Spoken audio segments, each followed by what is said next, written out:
2024년도가 엊그제 시작한 것 같은데 오늘로써 11월 마지막 주일입니다. 한 해 동안 열심히 달려오신 우리 성도님들 대단히 수고하셨습니다. 애쓰셨습니다. 당장 내게 주어지는 것, 보여지는 것은 없지만 하나님께서는 다 아시고 계십니다.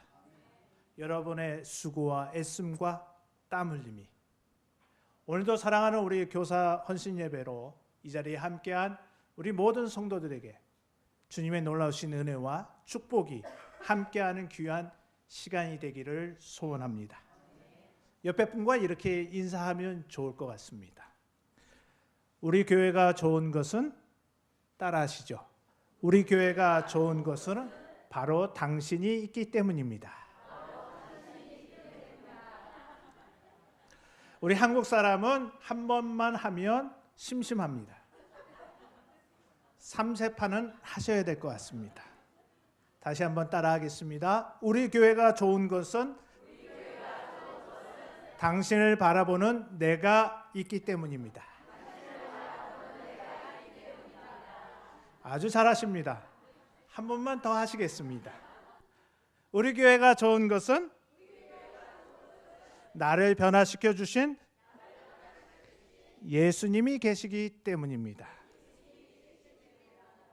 할렐루야. 오늘 부족한 종을 말씀의 강단에 선포하게 하신 하나님 앞에 감사를 드리며 특별히 우리 담임 목사님과 우리 당회원 장로님들과 모든 성도님들 감사를 드립니다. 어느 학생이 기차를 타고 여행을 떠납니다. 옆에 앉은 신사가 그 학생에게 너는 이 다음에 커서 무엇이 되고 싶냐라는 질문을 합니다. 이 질문을 받은 이 학생은 무심코 그냥 얼떨결에 네, 저는 장래의 희망이 의사가 되겠습니다. 그 신사는 이어서 좋은 꿈을 가지고 있구나. 그렇다고 한다면 한의사가 되는 것은 어떠냐라고 반문을 합니다. 동양의 한의는 처방 방법이 아주 신비로울 뿐만 아니라 처방 방법을 알고 또 가난한 사람도 약초를 몇 가지 캐가지고 쉽게 치료를 받을 수 있단다 이렇게 말하며 그 학생의 머리를 쓰다듬며 주었다고 합니다. 그 신사의 말 한마디가 이 학생의 마음에 깊이 남아서 훗날에 훌륭한 한의사가 되었다는 사연을 듣게 되었습니다. 스승의 한마디 이렇듯 중요하다는 겁니다. 학생의 인생에 지대한 영향을 주는 것이 바로 스승의 가르침입니다. 그렇다면 우리의 스승은 과연 누구이십니까? 학교 선생님도 우리 스승이 될 수 있고 부모님도 우리의 스승이며 교회 교사와 리더, 길을 가다가 우연히 스쳐 만나는 낯선 사람도 좋은 스승이 될 수 있습니다. 이스라엘은 부모가 최초의 교사입니다. 부모가 가르치는 대부분의 것은 생활 주변에서 나오는 것이고 종교적인 절기를 교육의 제조로 삼았다고 합니다. 예를 들면 6월절에 아무것도 넣지 아니하는 무교병을 먹습니다. 아이는 묻습니다. 엄마, 왜 이렇게 맛이 없는 것을 내가 먹어야 돼? 이때 엄마는 말합니다. 우리 조상들이 애굽에서 하나님의 은혜로 나왔단다. 그때 무교병을 먹고 쓴 나물을 먹었다. 애굽에서 종살이하던 430년 동안의 종살이할 때처럼 힘든 시간을 보냈단다. 그것을 기억하기 위해서 먹는 거란다 하면서 자기 민족의 과거의 역사에 하나님께서 어떻게 간섭하고 있는가를 부모가 가르친다고 합니다. 그리고 초막절이 되면 집에서 나와서 초막을 짓고 그곳에 지냅니다. 이때 또 아이가 묻습니다. 엄마, 왜 우리가 좋은 집을 놔두고 이런 곳에서 잠을 자야 돼? 엄마가 또 대답하기를 우리 조상들이 애굽에서 나와서 광야 40년의 길을 가면서 이런 곳에서 생활을 했단다. 그것을 기념하기 위해서 우리는 이러한 초막절을 지키는 거다라고 그 아이에게 다시금 가르친다고 합니다. 그리고 부모는 성경을 함께 읽으면서 토론하고 가르치는 최초의 교사가 된다고 합니다.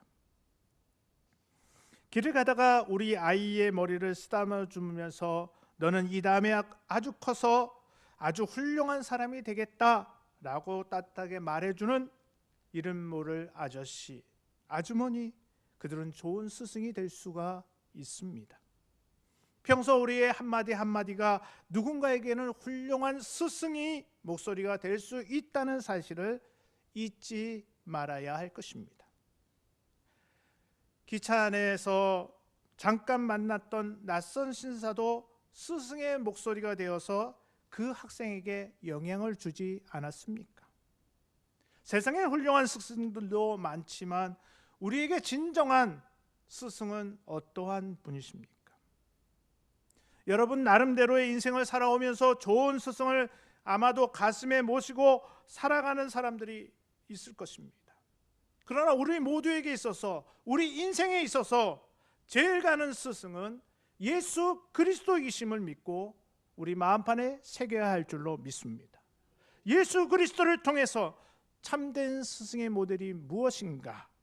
우리는 이 말씀을 통해 우리가 알아보고 우리도 예수 그리스도와 같은 스승이 되기를 노력하며 더 한 발짝 더 애쓰는, 몸부림치는 귀한 여러분이 되시기를 주의 이름으로 간절히 축원합니다. 오늘 23절의 말씀을 보시면 이러한 말씀을 하고 있지 않습니까? 예수께서 온 갈릴리에 두루 다니사 그들이 해당에서 가르치시며 천국 복음을 전파하시며 백성 중에 모든 병과 모든 약한 것을 고치시니. 예수님은 진리를 가르치시는 스승이었다는 겁니다. 천국 복음을 가르치셨더라라고 말씀하십니다. 세상에는 다양한 선생님들이 있습니다. 아주 자기만의 전공자들이 수도 없이 많습니다. 철학을 가르치는 선생님에게는 철학을, 학문을 가르치는 선생님에게는 학문을, 인격을 가르치는 선생님 앞에는 인격을, 전문 지식을 가르치는 선생님 앞에서는 전문 지식을 배우게 될 것입니다. 그런데 교회 선생님은 어린 한 영혼들에게 진리의 말씀을 가르치시기 때문에 세상의 어떠한 스승보다도 그 가르침의 질과 양은 다르고 그 선생님도 보배롭고 귀하고 귀한 존재라는 것을 아셔야 할 것입니다. 예수님 당시의 가르침을 받는 사람들은 어떠한 반응을 표했습니까? 마태복음 13장 53절의 이하에 예수님의 가르침을 보고 저들은 이렇게 말을 합니다. 회당에서 가르치니 그들이 놀라 이르되 이 사람이 이 지혜와 이런 능력이 어디서 났느냐? 무리들이 그 가르침에 놀라니 이는 그 가르치는 것이 권세 있는 자와 같고 저희 서기관과 같지 아니함이로라. 무리가 듣고 예수님의 가르침에 놀랐습니다. 요한복음 6장 68절에 베드로는 이렇게 말합니다. 주여 영생의 말씀이 주께 있사오니 우리가 누구에게로 가오리까? 예수님은 진리의 말씀, 바로 천국 복음, 바로 하나님의 말씀을 가르쳤었던 겁니다. 이뿐만 아닙니다. 예수님은 평범하게 일상생활에서 일어나는 여러 가지 소재로 해서 진리를 가르쳤던 것을 성경에서 찾아볼 수 있습니다. 예를 들면 공중의 새를 봐라. 농사를 안 짓는데도 하나님이 다 먹여주신다. 들의 백합화를 봐라. 옷을 입기 위해서 배를 짜지 않는다. 그럼에도 하나님은 다 입히신다. 너희가 공중의 새보다 들의 백합화보다도 귀하다. 하나님이 너희들을 돌보신다. 염려하지 말아라. 길을 가다가 농부가 씨를 뿌리는 것을 보시면서 이렇게 말씀하시죠. 봐라, 농부가 열심히 씨를 뿌리지 않니?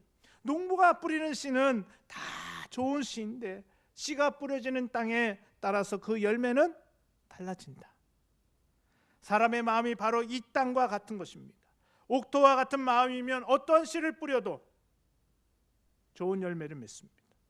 그렇기 때문에 사람의 마음밭이 중요하다. 장사하는 사람을 보며 주님은 이렇게 말씀하시지요. 어떠한 진주 장사가 진주를 사기도 하고 팔기도 하는데 어느 집에 가보니 이제까지 보지 못했던 귀한 진주를 보게 됩니다. 그 사람이 자기 재산을 다 팔아 그 진주를 사지 않습니까?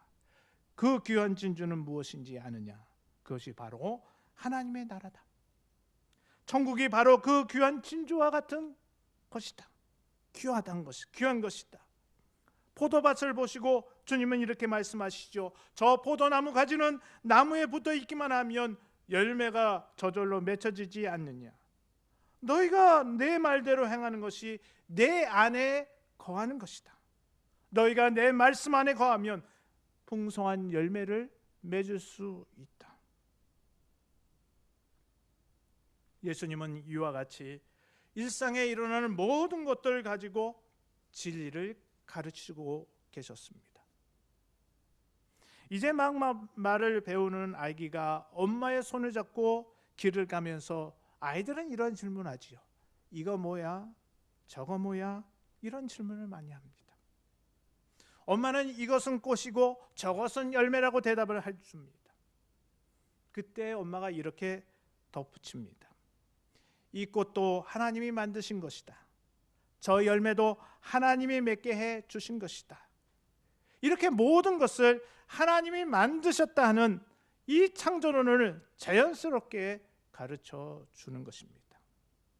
우리의 일상의 모든 것들을 소재로 해서 주님의 진리의 말씀을 가르칠 수가 있다는 말씀이 있죠.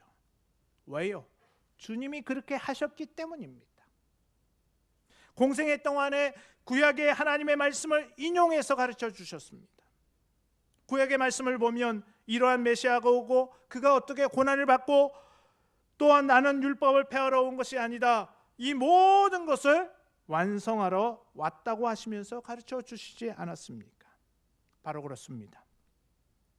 교회는 예수님을 분명히 가르쳐 주어야 합니다. 예수님이 어떠한 분이신지, 왜 이 세상에 오셨는가, 왜 나를 얼마나 사랑하셨는지, 나를 위해 무엇을 해주셨는지, 죄인이었던 내가 어떻게 하나님의 자녀가 되었는가 하는 것을 가르쳐 주어야 합니다. 교회의 가르침의 1차적인 목표는 바로 예수 그리스도를 가르치는 겁니다. 너희는 내게 뭐 하라고요? 배우라고 그랬습니다. 우리는 이미 성경에 기록된 말씀을 가지고 예수 그리스도를 가르쳐야 됩니다. 어떠한 상황 속에서도 우리는 주님을 가르쳐야 한다는 사실이죠. 여러분이 잘 알고 있는 미국의 제39대 지미 카터 대통령, 미국에서 가장 성실한 주일학교 교사 중에 한 사람이었습니다. 그는 젊어서부터 거의 평생을 주일학교 교사로 봉사했다고 합니다. 그가 대통령 선거의 하루 전 모든 선거 유세 계획을 취소하고 자신을 기다리고 있는 주일학교 학생들을 찾아가 교사직을 수행했다는 뉴스는 널리 알려진 이야기입니다. 수백만 표가 오가는 투표 전날 최고의 황금 유세 연설을 포기하고 학생들에게 성경을 가르쳤습니다. 카터의 주변의 모든 참모들은 다 된 선거 망쳤다고 책망하며 울분을 토로했습니다. 미국의 주요 언론들도 일제히 카터의 불리함을 조심스럽게 예측을 했다고 합니다. 그러나 하나님은 세상적으로 보기에는 작은 일에 충성했던 그를 어떻게 합니까? 크게 들어서 세계 최대 강국의 대통령이라는 큰 일을 맡기셨던 것을 우리는 잘 알고 있을 것입니다.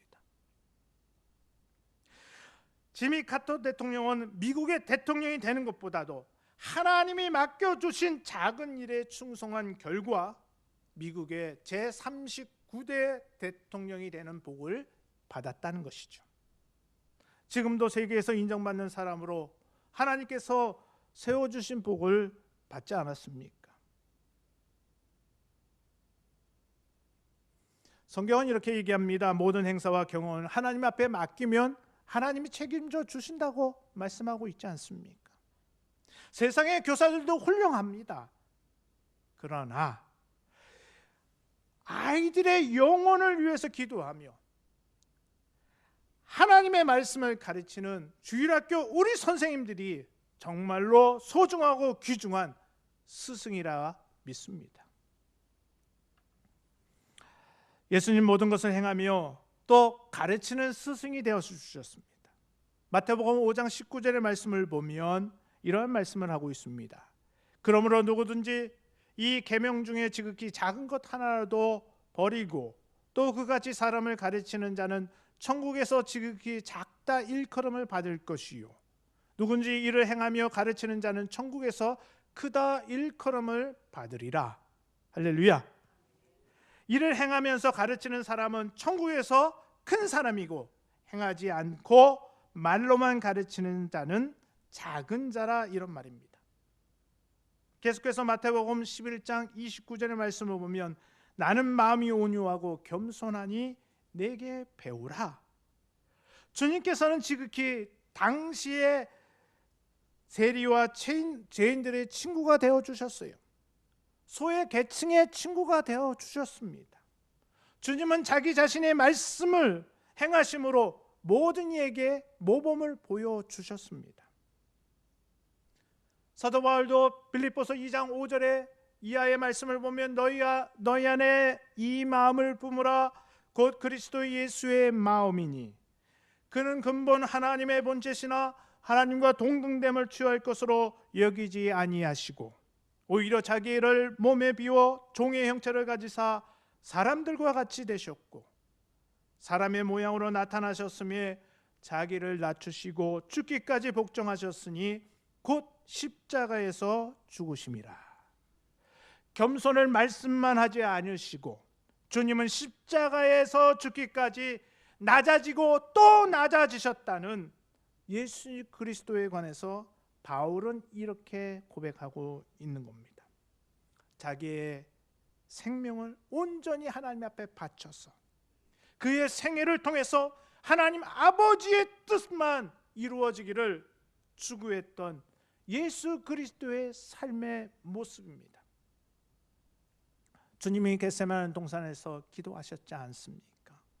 아버지여 이 잔을 어떻게 합니까? 나에게서 옮기시면 안 되겠습니까? 그러나 나의 원대로 하지 마옵시고 아버지의 원대로 되어지기를 원한다 하시면서 하나님의 뜻을 자기의 삶에 모셔드리고 자신에게 고난과 어려움이 있어도 가는 것이 예수 그리스도의 삶의 모습이었습니다. 오늘날 수많은 성도들이 영광을 받을 때는 할렐루야 하다가 십자가를 지라고 할 때에는 아니라 부인하고 도망가는 사람들도 있다고 합니다. 오늘 예수 그리스도는 오직 한 가지 뜻, 아버지 하나님의 일을 이루는데 삶을 전부 다 드렸다는 겁니다. 사도 바울은 고린도전서 4장의 말씀을 보면 내가 그리스도를 본받는 것 같이 너희도 나를 본받으라고 그의 삶으로 고린도 교인들에게 증거하고 있습니다. 교사는 그의 삶 자체가 예수 그리스도의 말씀이고 예수 그리스도의 삶이어야 됩니다. 한마디로 말해서 작은 예수가 되어야 합니다. 그리스도의 향기를 내고 빛이 되어야 합니다.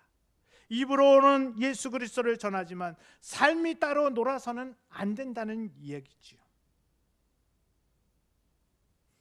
하나님을 찾는 한 사람이 스승에게 묻습니다. 참 스승과 거짓 스승을 어떻게 구별할 수 있습니까? 스승이 대답하기를 좋은 스승은 실천을 보여주고 나쁜 스승은 이론을 제시한다.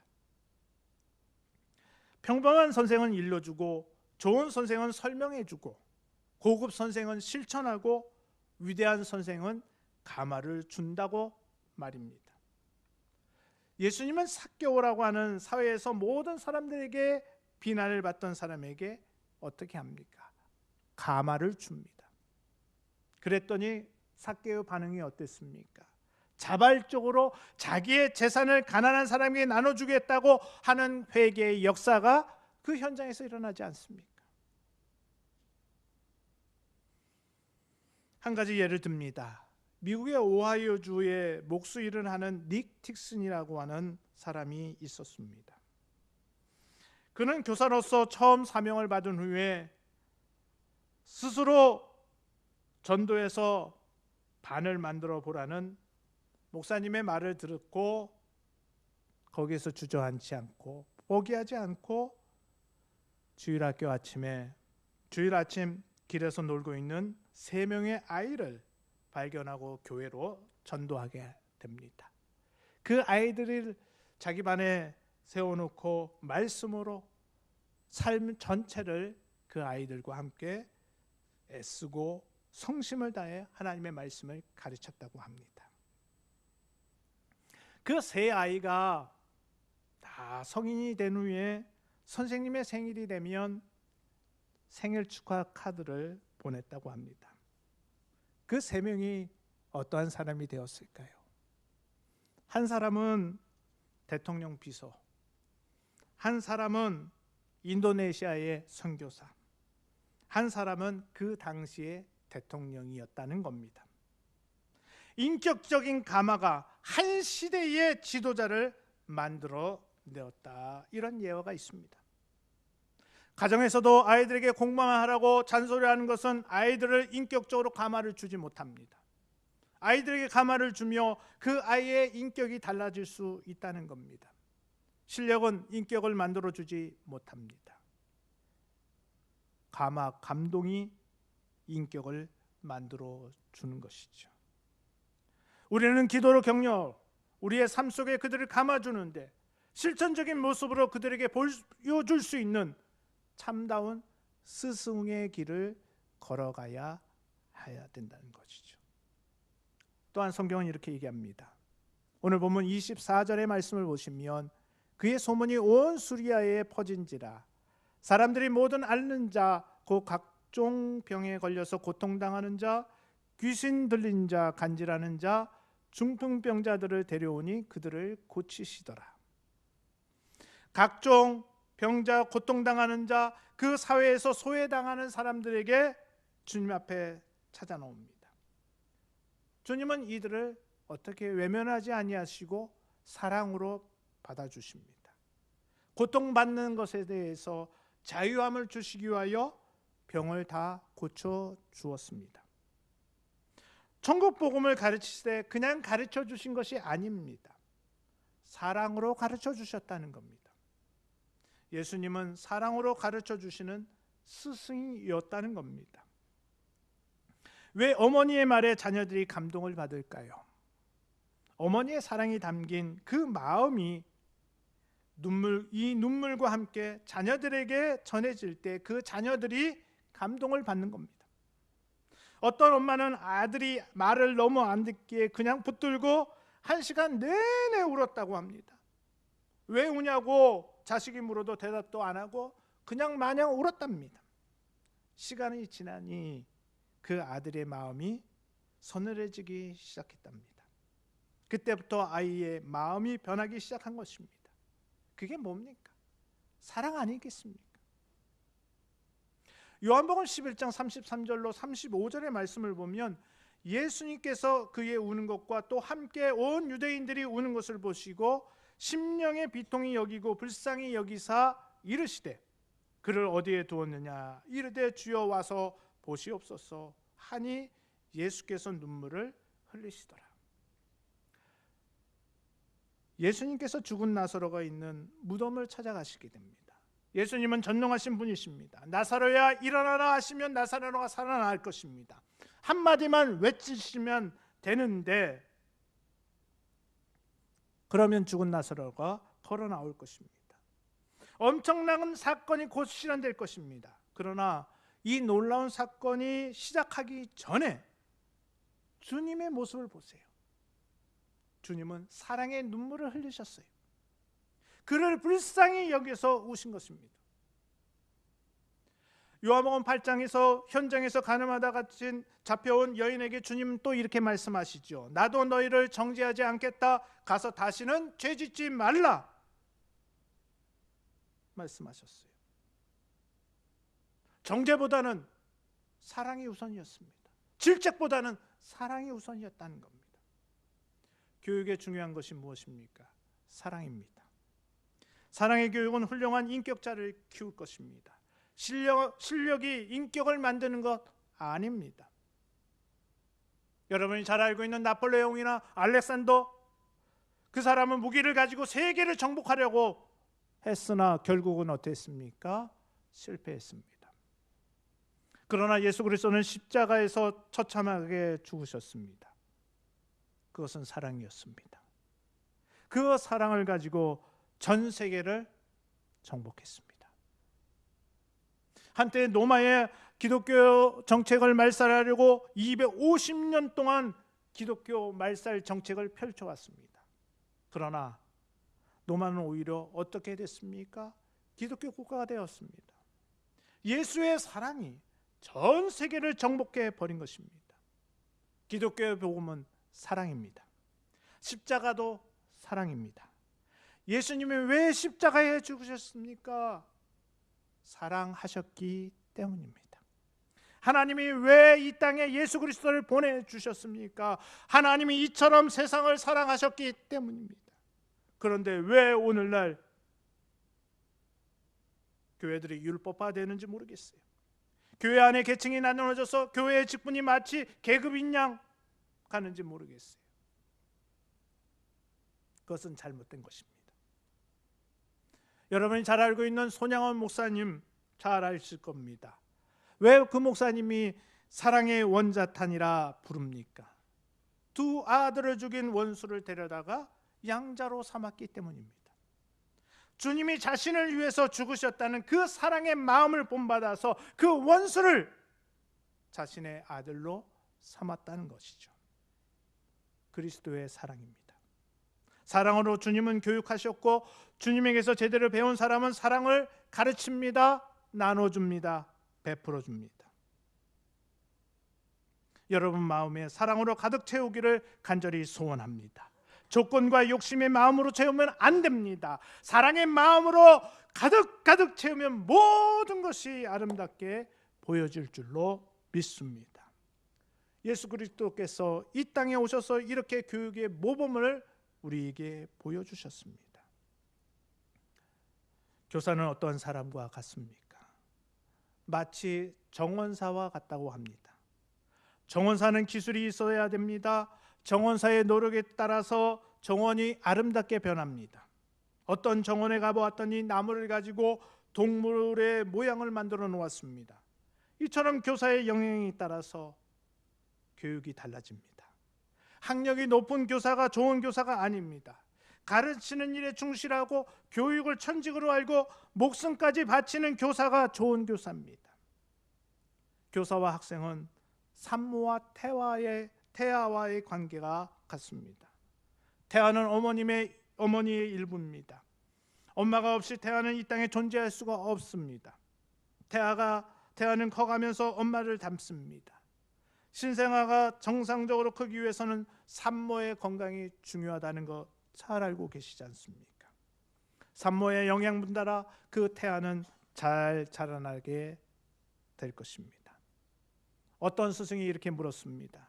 스승님, 교사는 어떠한 역할을 해야 합니까? 그 스승이 물과 불을 가지고 오더니 이렇게 말을 했답니다. 물을 끓이려면 그릇이 필요하다. 이 그릇이 바로 교사의 역할과 같다. 교사가 어떠한 역할을 하느냐에 따라서 학생이 달라지는 것이다 라고 설명해 주었다고 합니다.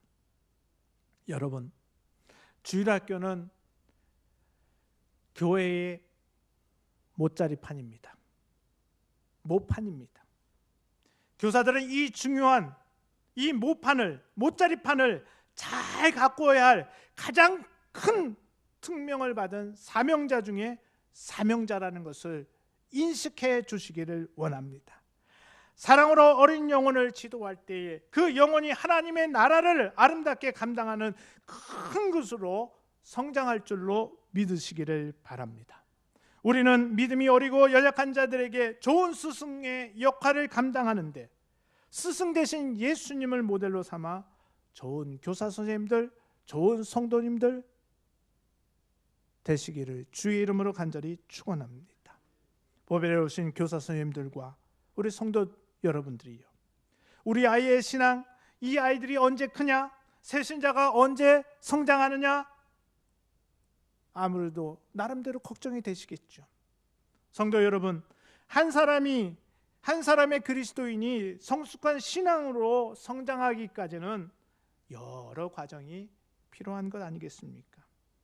그러나 궁극적으로 하나님의 도우심으로 성장한다는 것입니다. 여러분이 잘 알고 있는 욥기 8장 7절의 말씀을 보면 내 시작은 미약했으나 내 나중은 어떻게 된다고요? 심히 창대하리라. 처음에는 완벽하지 않습니다.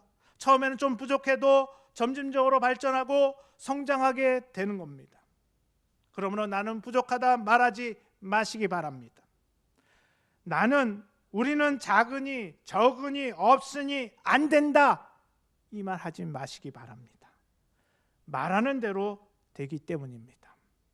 우리는 작은 것을 무시하지 말고 아주 소중히 여기시는 예수 그리스도의 정신을 우리는 소유해야 할 줄로 믿습니다.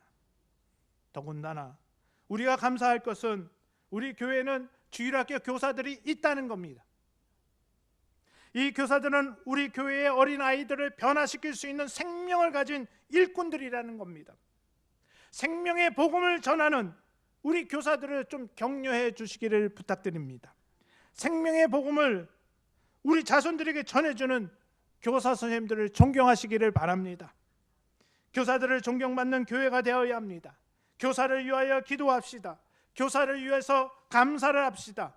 말 한마디 표현을 하더라도 감사의 표현을 해 주시기를 부탁드립니다. 교사들을 존귀하게 여깁시다. 이들보다 더 중요한 일꾼은 없습니다. 이들이 가진 생명의 복음이 우리 아이들의 마음속에 잘 심겨지도록 기도의 후원자들이 다 되시기를 원합니다. 생명은 죽은 자를 살립니다. 생명은 침체되어 주저앉은 자를 일으킵니다. 생명의 복음은 자라나게 되어 있습니다. 생명의 복음은 이웃에게 새 힘을 주고 참된 쉼을 줄 것입니다. 이러할 때 우리 하나님께서 우리에게 영육간에 놀라우신 은혜와 축복을 주실 줄로 믿습니다. 우리는 날마다 이렇게 기도하시기를 원합니다. 하나님 아버지, 가족들에게 어떠한 모습으로든지 감동을 주는 성도가 되게 하여 주옵소서. 우리 교회 모든 교사들이 아이들에게 감동을 주는 교사들이 되게 하여 주옵소서. 한국교회가 세상에 감동을 주는 교회가 되게 하여 주옵소서라고 부르짖는 저와 여러분이 되시기를 간절히 소원합니다. 다사다난했던 2024년도는 거의 이제 저물어 가고 있습니다. 이것으로 땡 하시고 나 이제 그만 교사 내려놓겠다, 이런 생각을 하들지 마세요. 이 귀하고 축복된 이 직분을 왜 놓치려고 합니까? 복받을 기회를 놓치지 마시기 바랍니다.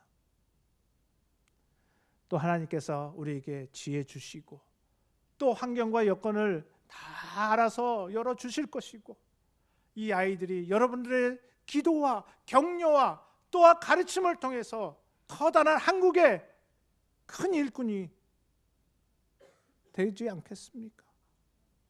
여러분, 그러한 포부를 가지시고 주어진 사명 잘 감당하는 아름다운 우리 교사 선생님들 되시기를 주님의 이름으로 간절히 축원합니다.